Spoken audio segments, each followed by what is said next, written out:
سلام به کانال زنگ آشپزی خوش اومدین. بریم با هم طرز تهیه این کیک زبرای خوشمزه و اسفنجی رو ببینیم.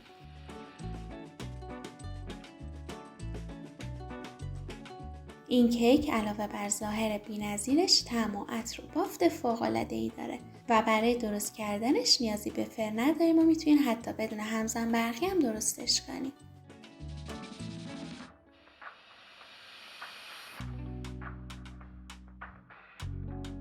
مواد لازم: آرد 2.5 پیمانه یا حدود 315 گرم، روغن 1/2 پیمانه، شیر 1 پیمانه سرخالی، شکر 1.1 پیمانه یا حدود 265 گرم، تخم مرغ 4 عدد، پودر کاکائو 2 قاشق غذاخوری سرصاف، بیکینگ پودر 1 قاشق غذاخوری، وانیل 1/4 قاشق چایخوری که اگه از وانیل شکری استفاده میکنید میتونید از 1 قاشق چایخوری وانیل هم استفاده کنید. و همچنین نیاز داریم به 2 قاشق غذاخوری سرصاف آرد. دوستای عزیزم حواستون باشه که نیم ساعت یا 45 دقیقه قبل شروع کار مواد از یخچال خارج کنید تا به دمای محیط برسن. خب برای شروع داخل یک کاسه آردو میریزم.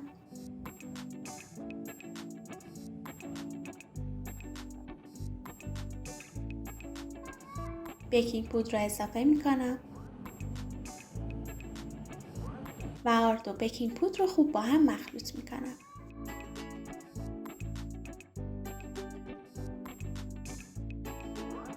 خب حالا مخلوط آرد و بیکینگ پودر رو 3 بار الک میکنم.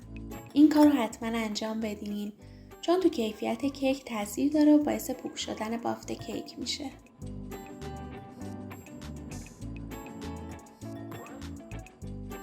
خب من آرد و بیکینگ پودر رو 3 بار الک کردم.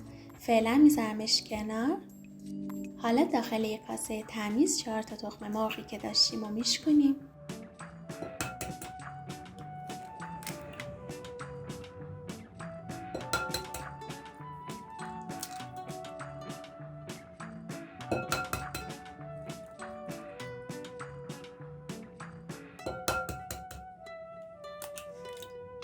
وانیلم اضافه میکنم که بوی تخم مرغ رو بگیره. و شکرم بهش اضافه میکنم.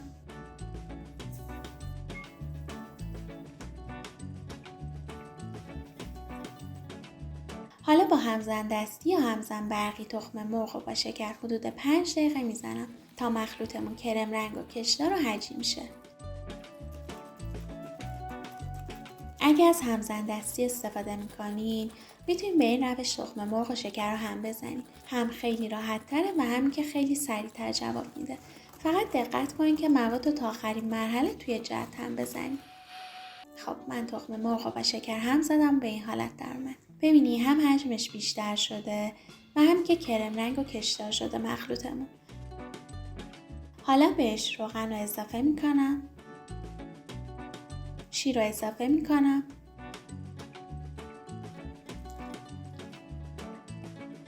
و حدود 30-40 ثانیه یا نهایتا 1 دقیقه هم میذارم تا موادم یک دست شه.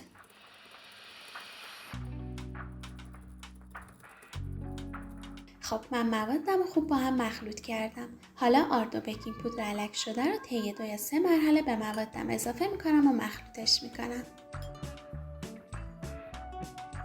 نیازی نیست که زیاد همش بزنین. فقط در حدی که آرد با موادتون مخلوط شه و گوله گوله نمونه تو مایه کیک کافیه.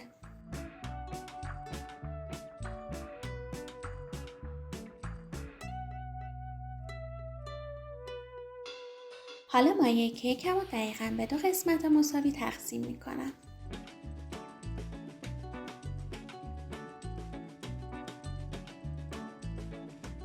حواستون باشه که شعله پخش کنم بزنین رو شعله متوسط رو به کم تا حدود 15-20 دقیقه گرم شه. حالا به یکی از ظرف‌ها 2 قاشق پودر کاکائو اضافه میکنم و به ظرف دیگه 2 قاشق آرد اضافه میکنم.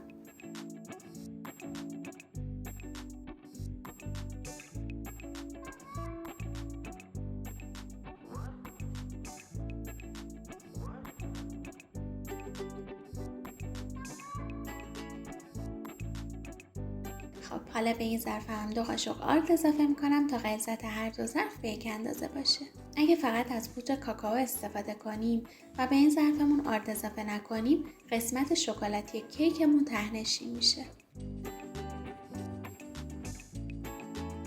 من میخوام کیکمو داخل این مایتابه بدون فر بپزم.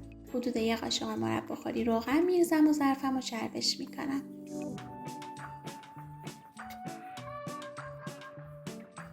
اگه احساس کردین که روغنش زیاده میتونین روغن اضافیشو بگیرین. خب حالا کاغذ روغنی میندازم. چون کاغذ روغنی من کیفیت خوبی نداره از دوله کاغذ روغنی استفاده میکنم.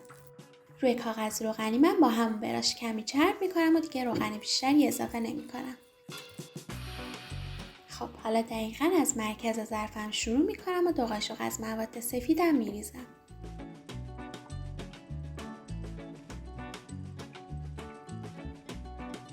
خب حالا 2 قاشقم از مایه کیک شکلاتی میریزم. سعی کنید دستتون زیاد تکون ندین و دقیقاً از یه نقطه و مرکز ظرفتون بریزین مایه کیکو. حالا دوباره 2 قاشق از مایه کیک سفید رنگ و به همین ترتیب ادامه میدم. نیازی به پخش کردن مایه کیک هم نداریم. حین اینکه شما مایه کیکتون رو میریزین، لایه ها خود به خود منظم داخل ظرفتون پخش میشن.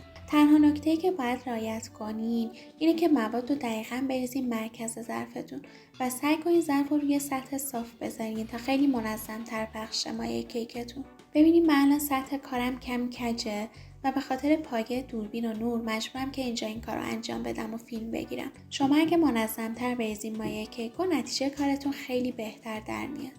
حالا با یه خلال دندون یا چوب کبریت روی کیکم طرح میندازم.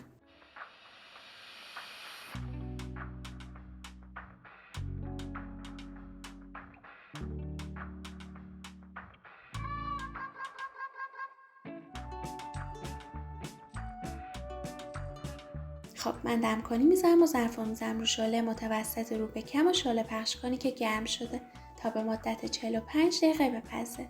قبل 35 یا 40 دقیقه هم در ظرف رو باز نکنین تا پف کیکتون نخوابه.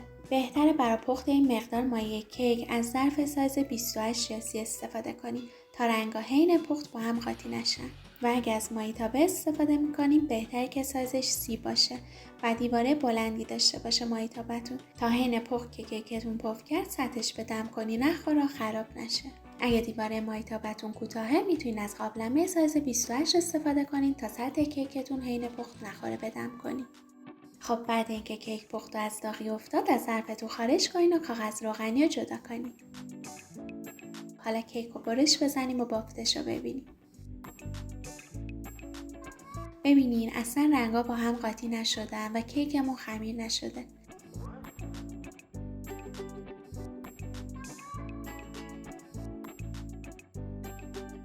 با اینکه این کیک رو بدون فر پختیم، بافت پوک و اسفنجی داره و فوق‌العاده نرم و پنبه‌ایه. امیدوارم شما هم این کیک خوشمزه رو درست کنین و از خوردنش لذت ببرین. دوستای عزیزم ممنونم از همراهیتون. لطفاً اگه این ویدیو رو دوست داشتین لایکش کنین، کانالمو سابسکرایب کنین و زنگوله رو بزنین تا اگه ویدیوی جدید گذاشتم با خبر بشین.